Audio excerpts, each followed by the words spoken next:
Euzubillahimineşşeytanirracim. Bismillahirrahmanirrahim. Ve bihi nesta'in ve hayrul mu'in. Allah Teala Celle azametuhu ve kudretuhu bu Eid-i Fıtır bayramını bütün ümmete mübarek eylesin. Ve bu bayram, Fıtre bayramının hürmetine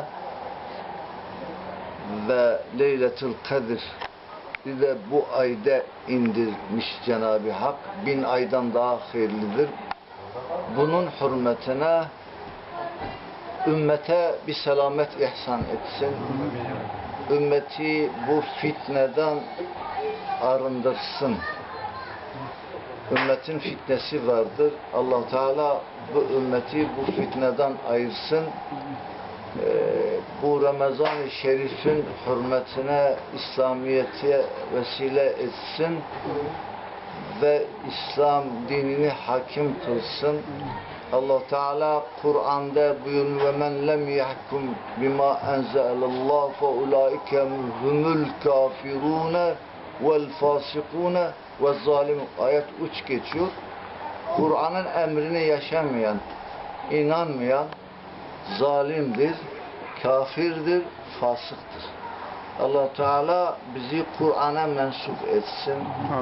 Bu İslam ümmeti arasındaki fitneyi izale etsin.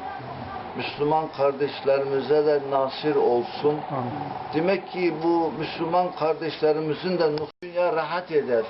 Hatta gayrimüslimler de rahat eder. Allah Teala bütün ümmete selametler bahşetsin. Perişan olan kardeşlerimize hayırlı kapılar açsın.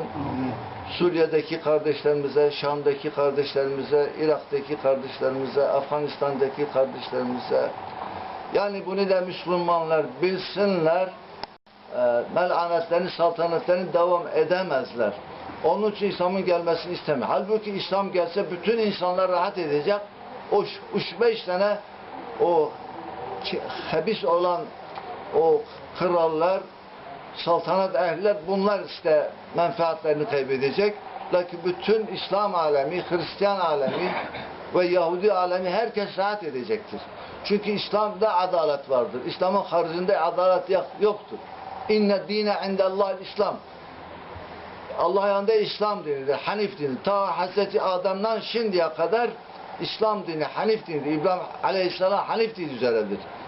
Yani bu Yahudiler sonradan bu yanlış gitmişler. Allah'ın yolundan ayrılmışlar. Gerçek Zebur'dan, Tevrat'tan ayrılmışlardır. Allah'a oğul sifet koşmuş. Allah özel Allah'ın oğludur. İsa Aleyhisselam'a da uç Allah demiş. Baba oğul Allah'a atfetmişler. Onlar gerçek yani İslam dininden, Hanif dininden çıkmışlar. İslam gelirse herkes rahat eder. Allah tüm ümmete selamet bayramlarını mübarek etsin.